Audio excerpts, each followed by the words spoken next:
Israel Hezbollah ಸಂಘರ್ಷಕ್ಕೆ ಅನಿರೀಕ್ಷಿತ ತಿರುವಿದು. Hezbollah ನೆಲೆಗಳ ಮೇಲೆ ಬಾಂಬ್ ಮಳೆಯನ್ನೇ ಸುರಿಸಿದೆ ಇಸ್ರೇಲ್. ಲೆಬನಾನ್ನಲ್ಲಿರುವ ಹಿಜ್ಬುಲ್ಲಾ ಉಗ್ರರ ನೆಲೆಗಳು ಉಡಿಸಾಗಿದ್ದಾವೆ.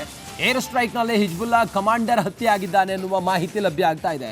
ನಿರಂತರವಾಗಿ ಹೌತಿ, ಹಿಜ್ಬುಲ್ಲಾ, ಹಮಾಸನ್ನು ಟಾರ್ಗೆಟ್ ಮಾಡಿ ಇಸ್ರೇಲ್ ಮತ್ತು ಅಮೆರಿಕಾದ ವೈಮಾನಿಕ ದಾಳಿ ನಡೀತಾನೆ ಇದೆ. ಹಿಜ್ಬುಲ್ಲಾ ನೆಲೆಗಳನ್ನು ಈಗ ಇಸ್ರೇಲ್ ಧ್ವಂಸಗೊಳಿಸಿದೆ. ಲೆಬನಾನ್ನಲ್ಲಿರುವ ಹಿಜ್ಬುಲ್ಲಾ ಉಗ್ರ ನೆಲೆಗಳು ಉಡೀಸಾಗಿದ್ದಾವೆ. ಏರ್ ಸ್ಟ್ರೈಕ್ನಲ್ಲಿ ಹಿಜ್ಬುಲ್ಲಾ ಕಮಾಂಡರ್ ಕೂಡ ಇದರಲ್ಲಿ ಹತ್ಯೆಯಾಗಿದ್ದಾನೆ ಎನ್ನುವ ಮಾಹಿತಿ ಲಭ್ಯ ಆಗ್ತಾ ಇದೆ.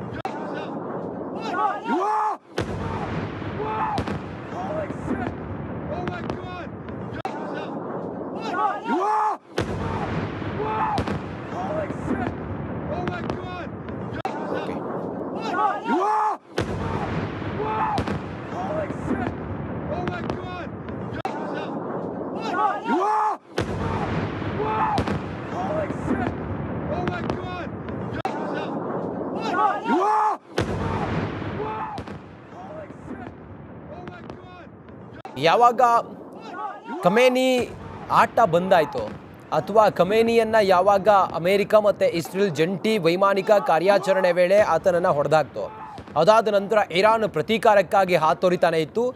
ಅಮೆರಿಕಾದ ಕೆಲವು ಸೇನಾ ನೆಲೆಗಳನ್ನು ಟಾರ್ಗೆಟ್ ಮಾಡಿ ದಾಳಿ ಮಾಡಿತ್ತು. ಅದಾದ ನಂತರ ಅದಕ್ಕೆ ಪ್ರತಿಯಾಗಿ ಅಮೆರಿಕ ಮತ್ತು ಇಸ್ರೇಲ್ ನಿರಂತರವಾಗಿ ಪ್ರತಿದಾಳಿಯನ್ನು ಮಾಡಿ ಹೌತಿ ಸೇರಿದಂತೆ ಹಮಾಸ್ ಹಾಗೆ ಹಿಜ್ಬುಲ್ಲಾ ಸಂಘಟನೆಯ ನೆಲೆಗಳನ್ನೇ ಈಗ ಧ್ವಂಸ ಮಾಡ್ತಾ ಇದೆ.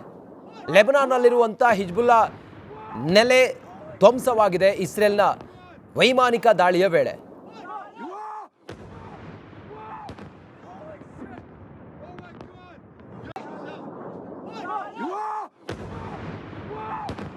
ಹಾಗಾದ್ರೆ ಈ ಬಂಡುಕೋರರ ಸಂಘಟನೆ ಹೌತಿ, ಹಮಾಸ್ ಹಾಗೆ ಹಿಜ್ಬುಲ್ಲಾ, ಈ ಸಂಘಟನೆಗಳ ಅಥವಾ ಈ ಭಯೋತ್ಪಾದಕರ ಪಾತ್ರ ಎಂಥದ್ದು? ಇಲ್ಲಿಯವರೆಗೂ ಕೂಡ ಈ ಕಮಾಂಡರ್ಗಳಿದಾರಲ್ಲ, ಇವರು ಏನೆಲ್ಲ ಕುಕೃತ್ಯವನ್ನು ಮಾಡಿದ್ದಾರೆ ಅಮೆರಿಕ ಮತ್ತು ಇಸ್ರೇಲ್ಗೆ, ಇದೆಲ್ಲದರ ಬಗ್ಗೆ ನಾವು ಮಾತಾಡೋಣ. ಪ್ರಸ್ತುತ ಈಗ ನಡೀತಾ ಇರುವಂಥ ಈ ಒಂದು ವಾರ್ ಇದೆಯಲ್ಲ, ಯಾವ ಸ್ವರೂಪಕ್ಕೆ ಹೋಗ್ಬೋದು, ಅದರಿಂದ ಆಗುವಂಥ ಪರಿಣಾಮಗಳೇನು, ಜಾಗತಿಕವಾಗಿ ಏನೇನು ಸಮಸ್ಯೆಗಳಾಗುತ್ತೆ, ಇದೆಲ್ಲದರ ಬಗ್ಗೆ ಮಾತಾಡೋಣ. ನಮ್ಮ ಜೊತೆಯಲ್ಲಿ ರಕ್ಷಣಾ ವಿಶ್ಲೇಷಕರಾಗಿರುವ ಗಿರೀಶ್ ಲಿಂಗಣ್ಣ ಅವರಿದ್ದಾರೆ. ಸರ್ ನಮಸ್ಕಾರ, ನಮಗೆ ಕಾರ್ಯಕ್ರಮಕ್ಕೆ ಸ್ವಾಗತ. ಗಿರೀಶ್ ಲಿಂಗಣ್ಣ ಅವರೇ, ಹಿಜ್ಬುಲ್ಲಾ, ಹಮಾಸ್ ಮತ್ತು ಹೌತಿ, ಇರಾನ್ ಆ ಭಯೋತ್ಪಾದಕ ಸಂಘಟನೆಗಳಿಗೆ ಆಶ್ರಯವನ್ನು ಕೊಟ್ಟಿತ್ತು. ಇವುಗಳ ಪಾತ್ರ ಏನು ಈ ಒಂದು ಅಟ್ಯಾಕ್ನಲ್ಲಿ ಅಥವಾ ಈ ವಾರ್ನಲ್ಲಿ? ಈಗೇನಾಗಿದೆ, ಅವ್ರದ್ದು 3 Hs ಅಂದರೆ 3 ಆರ್ಮ್ಸ್ ಅಂದರೆ ಇರಾನ್ ಹೊರಗಡೆ ಆಪ್ರೇಟ್ ಮಾಡ್ತಿದ್ದಂಥದ್ದು ಈ 3 ಗ್ರೂಪ್ಗಳನ್ನ ಅವ್ರು ಹುಟ್ಟಾಕಿದ್ರು. ಅಂದರೆ ಹಮಾಸ್, ಹಿಜ್ಬುಲ್ಲಾ ಮತ್ತು ಹೌತೀಸ್. ಈಗ ಅವರು ಕಂಪ್ಲೀಟ್ ಇರಾನ್ ಅವರು ಒಡೆದು ಹಾಕಿದ್ದಾರೆ ಅವ್ರನ್ನ, ಬಟ್ ಸರ್ವನಾಶ ಮಾಡಿದ್ದಾರೆ ಅಂತ ಹೇಳಿಲ್ಲ, ಅವ್ರನ್ನ ಡಿಟ್ಯೂರೇಟ್ ಅಂದರೆ ಡಿಗ್ರೇಡ್ ಮಾಡಿ ಇಟ್ಬಿಟ್ಟಿದ್ದಾರೆ. ಸೊ ಇನ್ನೂ ಅಲ್ಪ ಸ್ವಲ್ಪ ಉಳ್ಕೊಂಡಿದ್ದಾರೆ ಅವರು. ಅಂದರೆ ಅವ್ರಿಗಂತ 100% ಇದ್ದಿದ್ದ ಶಕ್ತಿ ಈಗಾಗಲೇ ಒಂದು 10-20%ಗೆ ತಂದು ನಿಲ್ಲಿಸ್ಬಿಟ್ಟಿದ್ದಾರೆ. 0 ಅಂತೂ ಇನ್ನೂ ಆಗಿಲ್ಲ ಅವರು. ಸೊ ಅವ್ರ ಹತ್ರ ಇರೋ ಚೂರು ಪಾರು ಶಸ್ತ್ರಾಸ್ತ್ರಗಳು ಏನು ಉಳ್ಕೊಂಡಿದ್ದಾವೋ, ಇಲ್ಲ ಜೂನ್ ಅಲ್ಲಿ ಆಗಿದ್ದಂಥ 12 ದಿವಸಗಳ ಯುದ್ಧ ಆದಮೇಲೆ ಇವ್ರು ಇರಾನ್ ಇನ್ನೇನಾರು ಸಪ್ಲೈ ಮಾಡಿದರೆ, ಅದೇನಾರು ಅವ್ರ ಹತ್ರ ಉಳ್ಕೊಂಡಿದ್ರೆ ಅದರಲ್ಲಿ ಅವರು ಸಿಂಬಾಲಿಕ್ ಸ್ಟ್ರೈಕ್ಸ್ಗಳು ಮಾಡ್ತಾ ಇದ್ದಾರೆ, ಅಲ್ಲಿ ಇಲ್ಲಿ ಹೊಡಿತಾ ಇದ್ದಾರೆ. ಬಟ್ ಹೌತೀಸ್ದೇನೆಂದರೆ ಆ ರೆಡ್ ಸಿ ಮೇಲೆ ಅವ್ರು ಏನಾರ ಕಂಟ್ರೋಲ್ ಹಿಡ್ತಾ ಸಾಧಿಸೋಕೆ ಹೋದರೆ ಅಲ್ಲಿ ಟ್ರಾನ್ಸ್ಪೋರ್ಟೇಷನ್ ಪ್ರಾಬ್ಲಮ್ಮು ವಿಶ್ವಕ್ಕೆ ಪ್ರಾಬ್ಲಮ್ ಆಗುತ್ತೆ. ಅಂದರೆ ಅಲ್ಲಿ ಸುಮಾರು 16% ಅಷ್ಟು ವಿಶ್ವಕ್ಕೆ ಬೇಕಾಗಿರುವಂಥ ಗೂಡ್ಸ್ಗಳು ಆ ಕಡೆ ಓಡಾಡ್ತಿರ್ತವೆ. ಸೊ ಅಲ್ಲಿ ಇವರು ಇಶ್ಯೂಸ್ಗಳು ಮಾಡೋಕ್ಕೆ ಹೋದರೆ, ಅಲ್ಲಿ ಡ್ರೋನ್ ಅಟ್ಯಾಕ್ ಮಾಡೋಕ್ಕೆ ಹೋದರೆ, ಅಲ್ಲಿ ಮಿಸೈಲ್ ಅಟ್ಯಾಕ್ ಮಾಡೋಕ್ಕೆ ಹೋದರೆ, 1-2 ಡ್ಯಾಮೇಜ್ ಆದರೂ ಸಾಕು. ಅವ್ರ ಹತ್ರ ಬರೋ ಶಿಪ್ಸ್ನೆಲ್ಲ ಡ್ಯಾಮೇಜ್ ಮಾಡೋಷ್ಟು ಶಕ್ತಿ ಇಲ್ಲದೆ ಇರ್ಬೋದು, ಬಟ್ 1-2 ಶಿಪ್ಪು ಈ ಡ್ರೋನ್ ಅಟ್ಯಾಕ್ ಮೂಲಕನೋ ಒಂದು ಮಿಸೈಲ್ ಅಟ್ಯಾಕ್ ಮೂಲಕನೋ ಡ್ಯಾಮೇಜ್ ಆದ್ರೂ ಯಾರೂ ಆ ದಾರಿಲಿ ಹೋಗೋಕ್ಕೆ ಒಪ್ಕೊಳ್ಳಲ್ಲ. ಜೊತೆಲಿ ಇನ್ಶೂರೆನ್ಸ್ ಕಾಸ್ಟ್ ಜಾಸ್ತಿ ಆಗುತ್ತೆ. ಯಾರು ರಿಸ್ಕ್ ತಗೊಳ್ಳಲ್ಲ. ರಿಸ್ಕ್ ತಗೊಂಡು ಭಾಳ ಅರ್ಜೆಂಟ್ ಇದೆ ಹೋಗಪ್ಪ ಅಂದರೆ ₹100 ಆಗೋ ಕಡೆ ₹600 ಕೇಳ್ತಾರೆ. ಸೊ ಅದರಿಂದ ಏನಾಗುತ್ತೆ ಅಂದರೆ ದಿನಬಳಕೆ ವಸ್ತು ಎಲ್ಲ ಗೂಡ್ಸು ಜಾಸ್ತಿ ಆಗುತ್ತೆ, ಇನ್ಶೂರೆನ್ಸ್ ಕಾಸ್ಟ್ ಜಾಸ್ತಿ ಆಗುತ್ತೆ. ಇಲ್ಲ ಆ ರೂಟ್ ಬಿಟ್ಟು ಬೇರೆ ರೂಟಲ್ಲಿ ಹೋಗ್ತೀವಿ ಅಂದರೆ 10-15 ದಿವಸ ಸುತ್ತಿ ಬಳಸಿ ಹೋಗ್ಬೇಕಾಗತ್ತೆ. Automatic the logistics cost increase ಆದಾಗ ಏನಾಗುತ್ತೆ, ಬೆಲೆ ಏರಿಕೆ ಶುರುವಾಗುತ್ತೆ ಎಲ್ಲ ಗೂಡ್ಸ್ಗಳ ಮೇಲೆ.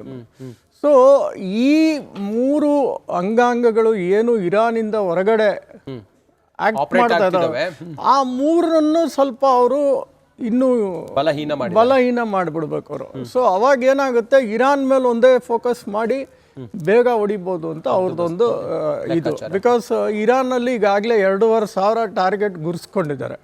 ಆ 2,500 ಟಾರ್ಗೆಟ್ ನಿರ್ಣಾಮ ಮಾಡೋ ತನಕ ಇರಾನು ಈ ಥರ ಅಟ್ಯಾಕ್ ಮೇಲಿನ ಮೇಲೆ ಮಾಡ್ತಾನೆ ಇರುತ್ತೆ ಅಂತ ಅವರೊಂದು ಲೆಕ್ಕಾಚಾರ, ಇವತ್ತಿನ ಲೆಕ್ಕಾಚಾರ ಪ್ರಕಾರ, ಅವ್ರ ಗುಪ್ತಚರ ಮಾಹಿತಿ ಪ್ರಕಾರ. ಅವ್ರು ಈಗಾಗಲೇ 1,000 ಟಾರ್ಗೆಟ್ ಅಷ್ಟು ನಾವು ಮಾಡಿದ್ದೀವಿ, ಇನ್ನೂ ಉಳಿದಿದ್ದಾವೆ ಅಂತ ಇವರು ಲೆಕ್ಕ ಹಾಕ್ತಿದ್ದಾರೆ. ಸೊ ಆ ಟಾರ್ಗೆಟ್ಗಳು ಇವರು ಹೋಗಿ ನಿಷ್ಕರ್ಷಗೊಳಿಸೋ ತನಕ ಈ ಒಂದು ಯುದ್ಧ ನಡೀತಾನೆ ಇರುತ್ತೆ. ಇವ್ರದ್ದೇನಾಗಿದೆ, ಅಫ್ಕೋರ್ಸ್ ಇವ್ರ ಹತ್ರ ಒಂದು 4,000-5,000 ಮಿಸೈಲ್ಸ್ ಇರ್ಬೋದು, ಇಲ್ಲ ಅಂತ ನಾನು ಹೇಳ್ತಾ ಇಲ್ಲ. ಈಗಾಗಲೇ 1,500-2,000 ಅಷ್ಟು ಖರ್ಚು ಮಾಡಿರ್ಬೋದು ಅವರು. ಸೊ ಉಳಿದಿರೋ ಮಿಸೈಲ್ಸು ಒಂದು 3,000 ಇದ್ರೂ ಇವ್ರದ್ದೇನಿಲ್ಲ ಅಂದರೂ ಈ ವಾರದ ತನಕ ಎಳೆದ್ರೂ ಈ ವಾರದ ತನಕ ನಡಿಬೋದಷ್ಟೇ ಯುದ್ಧ. ಹೊತ್ತು ಅದ್ರ ಮೇಲೆ ಇವ್ರಿಗೆಲ್ಲೂ ಮಿಸೈಲ್ ಸಪೋರ್ಟ್ ಸಿಗ್ತಾ ಇಲ್ಲ. ಓಕೆ ಸರ್, ಈಗ ಇದು ಒಂದು ಪ್ರಾದೇಶಿಕ ಯುದ್ಧವಾಗಿರುತ್ತೋ ಅಥವಾ ಇದು ವಿಶ್ವ ಯುದ್ಧವಾಗಿ ಮಹಾಯುದ್ಧವಾಗಿ ಬದಲಾಗುತ್ತಾ? ಈಗಿನ ಸಮಯ ಸಂದರ್ಭ ಇದರ ಸ್ವರೂಪವನ್ನು ಗಮನಿಸ್ತಾ ಇದ್ರೆ ಗಿರೀಶ್ ಲಿಂಗಣ್ಣವರೇ. ಮಹಾಯುದ್ಧ ಅಂತೂ ಆಗಲ್ಲ. ಇಲ್ಲಿ ಏನಾಗುತ್ತೆ ಅಂದರೆ, ಇಲ್ಲಿ ಇರಾನ್ ಒಂದು, ಈಗ ಇರಾನಿಗೆ ಯಾರು ಸಪೋರ್ಟು ಸಿಗ್ತಾ ಇಲ್ಲ. ಈ ಚೈನಾ ಮತ್ತು ರಷ್ಯಾ ಏನಾರ ಮುಂದೆ ಬಂದು ಸಪೋರ್ಟ್ ಮಾಡಿದರೆ ಯುದ್ಧದ ಸ್ವರೂಪ ತೀವ್ರವಾಗಿ ಹೋಗಿರೋದು. ಬಟ್ ಇವರಿಬ್ಬರು ಎಲ್ಲೂ ಸಪೋರ್ಟ್ ಮಾಡೋಂಗೆ ಕಾಣ್ತಿಲ್ಲ, ಎಕ್ಸೆಪ್ಟ್ ಡಿಪ್ಲೊಮ್ಯಾಟಿಕ್ ಸಪೋರ್ಟ್. ಅಂದರೆ ರಾಜತಾಂತ್ರಿಕವಾಗಿ ಖಂಡಿಸೋದು, ವಿಶ್ವಸಂಸ್ಥೆಯಲ್ಲಿ ಖಂಡಿಸೋದು, ಅಷ್ಟು ಮಾಡೋದು ಬಿಟ್ಟರೆ ಇವರಿಂದ ಯಾವುದೇ ವಿಧವಾದ ಮಿಲಿಟ್ರಿ ಅಮ್ಯುನೇಷನ್ ಸಪ್ಲೈ ಮಾಡೋದಾಗಲಿ ಯಾವುದೂ ಇಲ್ಲ ಅವ್ರ ಹತ್ರ. ಸೊ ಈಗ ಇರಾನ್ ಹತ್ರ ಉಳಿದಿರೋ ಅಂಥ ವೆಪನ್ಸಲ್ಲೇ ಅವ್ರು ಎಷ್ಟು ದಿವಸ ಕಾಲ ಎಳೆಯಬಲ್ಲರು ಒಂದು. ಎರಡನೇದು, ಈ ಗಲ್ಫ್ ರಾಷ್ಟ್ರಗಳು, ಗಲ್ಫ್ ಕೌನ್ಸಿಲ್ ಇದೆಯಲ್ಲ, ಕುವೈಟು, ಇರಾಕು, ಬ್ಯಾರಿನು, ಒಮಾನ್ ಬಿಡಿ, ಅವರು ಒಮಾನ್ ಮುಟ್ಟೇ ಇಲ್ಲ ಅವರು. ಯಾಕಂದರೆ ಒಮಾನೇ ಇವ್ರದ್ದು ಮಧ್ಯಸ್ಥಿಕೆ ವಹಿಸಿ ಇದು ಮಾಡ್ತಿತ್ತು. ಸೊ ಒಮಾನ್ ಅವ್ರು ಮುಟ್ಟಕ್ಕೆ ಹೋಗಿಲ್ಲ. ಕುವೈಟ್ ಆಗಲಿ, ಬ್ಯಾರಿನು, UAE, ಸೌದಿ ಅರೇಬಿಯಾ ಇದಾವಲ್ಲ. ಸೊ ಇವರು ಈಗ ಸಪೋರ್ಟ್ ಸ್ಪೆಷಲ್ ಫ್ಲೈಟ್ ಏನಾದರೂ ಮಾಡ್ತಾ ಇದ್ದೀರಾ ಅಂತ ಕೇಳ್ತಾ ಇದ್ದಾರೆ. ಇದನ್ನು ನಾವು ಕೇಂದ್ರ ಸರ್ಕಾರದ ಜೊತೆಗೆ ಅವರನ್ನು ಕೇಳಿದ್ದೇವೆ. ಕೇಂದ್ರ ಸರ್ಕಾರದವರು ಅಲ್ಲಿ ಸದ್ಯಕ್ಕೆ ಏರ್ ಟ್ರಾಫಿಕ್ ಅಲೌಡ್ ಇಲ್ಲದೆ ಇರೋದ್ರಿಂದ, ನಿಷೇಧ ಮಾಡಿರೋದ್ರಿಂದ ಯಾವುದೇ ವಿಮಾನ ಅಲ್ಲಿ ಈಗ ಹಾರಾಟ ಮಾಡಲಿಕ್ಕೆ ಸಾಧ್ಯ ಇಲ್ಲ. ಸೊ ಆ ಸಂದರ್ಭದಲ್ಲಿ ರೆಗ್ಯುಲರ್ ಫ್ಲೈಟ್ ಆಗಲಿ, ವಿಶೇಷ ವಿಮಾನ ಆಗಲಿ ಸದ್ಯಕ್ಕೆ ಅಲ್ಲಿಂದ ಹೊರಡಲಿಕ್ಕೆ ಅವಕಾಶ ಇಲ್ಲ. ಆದರೆ ಏರ್ ಟ್ರಾಫಿಕ್ಕು ಕ್ಲಿಯರ್ ಆದ ಕೂಡಲೇ, ಏರ್ ಟ್ರಾಫಿಕ್ಕು ಸದ್ಯಕ್ಕೆ ಏನು ನಿಷೇಧವಾಗಿದೆ, ಆ ನಿಷೇಧವನ್ನು ತೆರವು ಮಾಡಿ ವಿಮಾನ ಹಾರಾಟಕ್ಕೆ ಅವಕಾಶ ಆದ ಕೂಡಲೇ ಕೇಂದ್ರ ಸರ್ಕಾರದವರು ವಿಶೇಷ ವಿಮಾನ ಆಗಲಿ ಅಥವಾ ರೆಗ್ಯುಲರ್ ಫ್ಲೈಟ್ಸ್ ಏನಿದ್ದಾವೆ ಏರ್ಲೈನ್ಸ್, ಅವುಗಳ ಮುಖಾಂತರ ವಾಪಸ್ಸು ಪ್ರಯಾಣಕ್ಕೆ ವ್ಯವಸ್ಥೆ ಮಾಡುವಂಥ ವಿಚಾರ ಕೇಂದ್ರ ಸರ್ಕಾರ ಮಾಡ್ತಾ ಇದೆ.